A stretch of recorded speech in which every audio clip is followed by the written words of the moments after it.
Vous êtes Dieu, ils s'en fichent complètement. En ce moment, ils sont...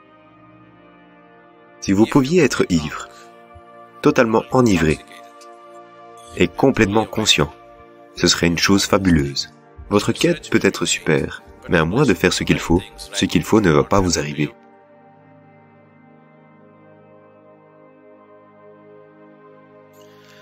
Donc, cette affaire des années 60, la beauté de cela, c'est que toute une génération, au moins une partie de la génération, a réalisé que la société qui existait ici, tout ce qu'ils racontaient,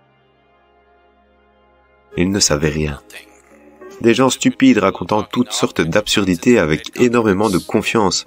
Pas seulement sur le monde, mais sur l'autre monde et le paradis et la hiérarchie au paradis, ils parlent de tout. Mais ils ne savent pas une fichue chose. Peu importe quelle hiérarchie vous créez dès l'enfance dans le mental de quelqu'un, c'est la beauté des substances enivrantes.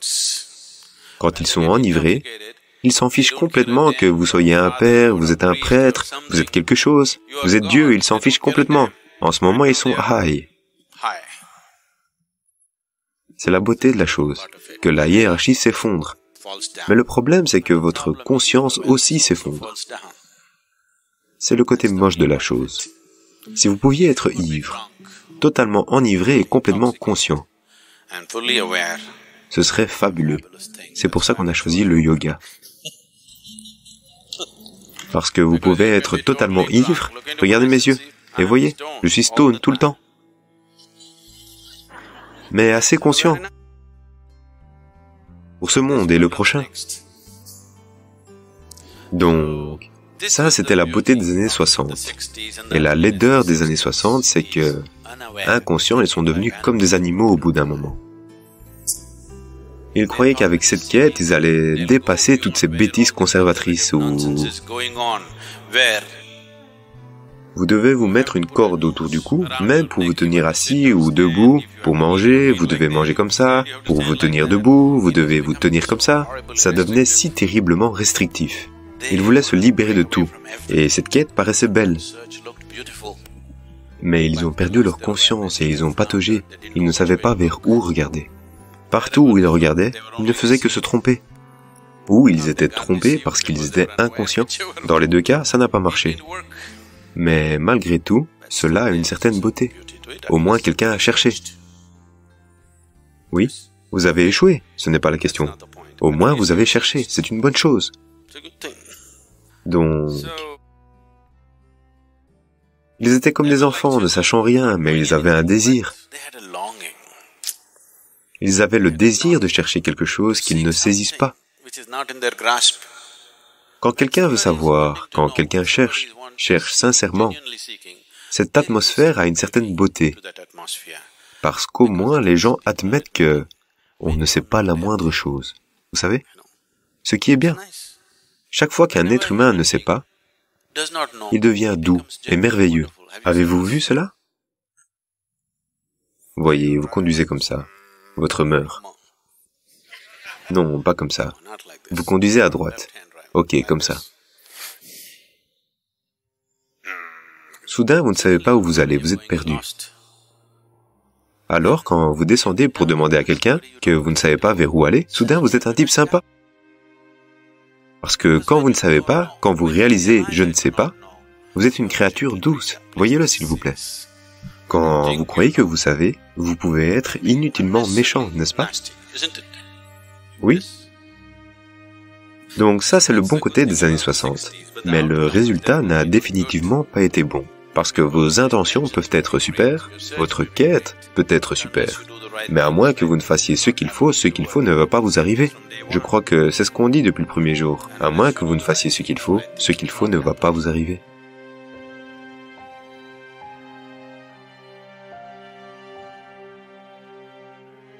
Je suis extrêmement reconnaissant de la déclaration agricole. Merci. Grâce à votre inspiration et au soutien de tous, on va faire plus. On est ensemble, monsieur.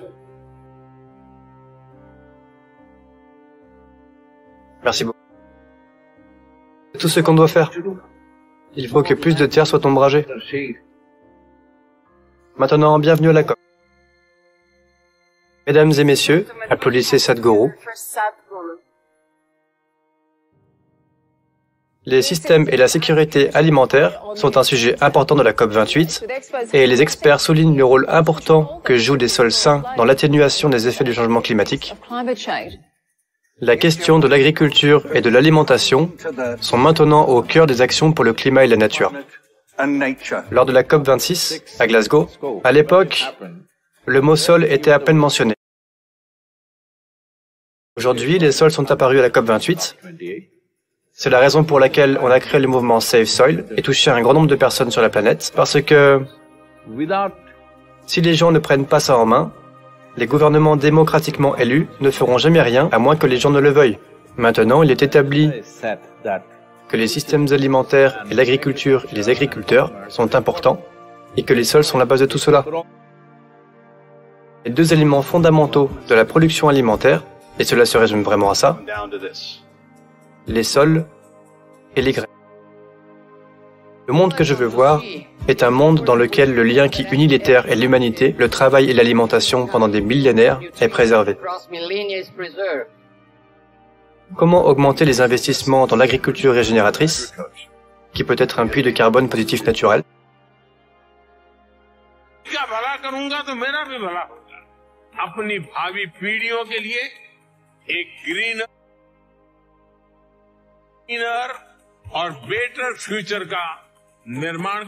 La déclaration des Émirats arabes unis sur l'agriculture durable, les systèmes alimentaires résilients et l'action climatique, adoptée lors de la COP28, a reçu jusqu'à présent 134 signatures.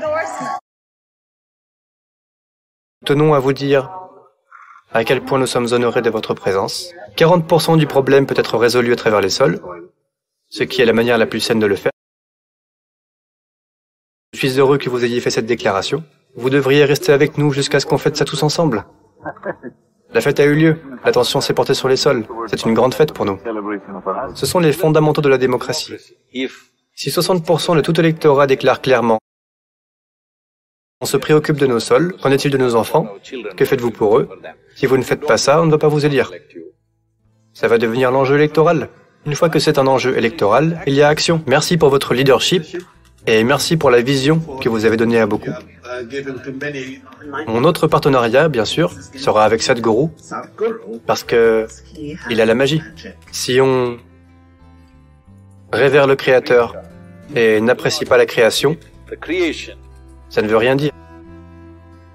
Donc l'heure est venue de passer de la prière à l'action dans le monde. Une interview avec nul autre que Sadhguru, le fondateur de Save Soil. Namaskaram, ici au pavillon Save Soil. On peut tous prendre un petit morceau, un petit grain de sable de Save Soil. Je crois que le monde s'en portera mieux. Je n'ai jamais vu autant de discussions sur les sols dans les conférences sur le climat. C'est très important de voir comment passer un message à la fois sur les sols et le changement climatique. Si on peut les détruire, on peut les réparer. Chacun d'entre vous qui nous regardez aujourd'hui, vous pouvez être la deuxième personne, tout comme Save Soil. Chaque post sur vos réseaux sociaux compte. On avait l'impression d'être les seuls. Il y avait les mots sol et climat. Je suis ravi d'entendre que ça devient courant. Les sols agricoles ont le potentiel de séquestrer environ 30 à 40% du carbone qui, vous savez, doit être séquestré. Je parle d'un plan positif, que nous ayons le genre de monde que nous voulons et que nous vivions dans le genre de monde que nous voulons. Si nous n'avons pas de plan pour demain, nous n'aurons pas le monde que nous voulons.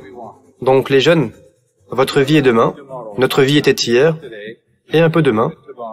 Donc, nous devons tous nous mobiliser, autrement ça n'arrivera pas. À nous de jouer.